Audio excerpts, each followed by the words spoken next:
गइल मजबूर हो। लहे लहे छुई जानी हमारा पमुई राजा दरद से गिर लगिलो रे राजा तनी जाइन बहरिया टूटता बदन पोरे पोरे राजा तनी जाइन बहरिया छोड़ा दी होई गइले भोरे राजा तनी जाइन बहरिया। हॉकी ना महाराज रात भर सुतबे न कहीं है।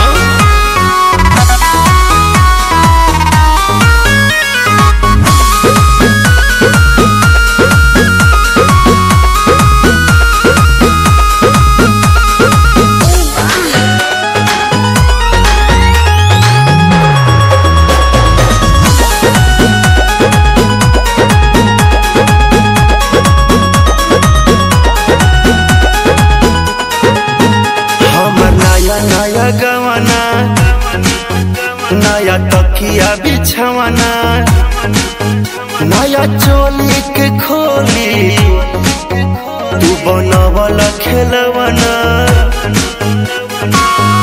जा नाश कर देला। हमर नया नया गवाना नया तकिया बिछवाना नया चोली के खोली बनवल खेलवाना नया नुहर जानी बनी एक चोर राजा तेरा कमर बड़ा तोड़ राजा तनी जाइन बहरिया टूटता बदन पोरे पोरे राजा तनी जाइन बहरिया छोड़ा दी होई गइले भोरे राजा तनी जाइन बहरिया। अब छोड़ दी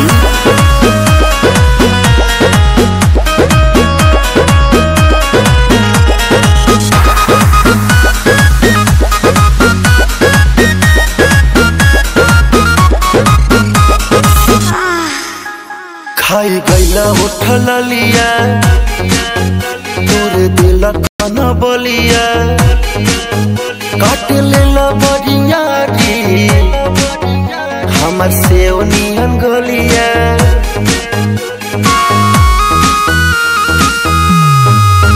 खाई गैला उठल लिया तोर दिल कन बलिया काट लेला बरियारी हमर से नियन गलिया।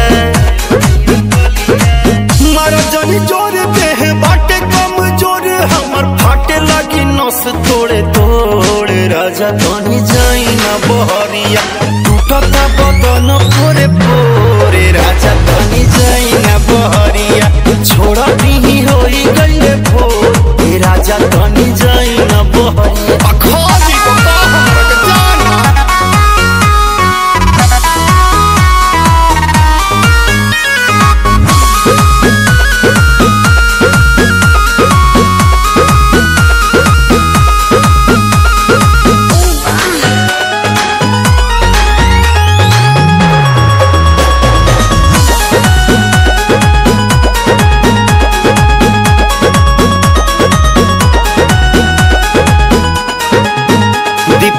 बरियारी नासी दिल नया सारी होई उठावा पदगिया तन नदी तान मारी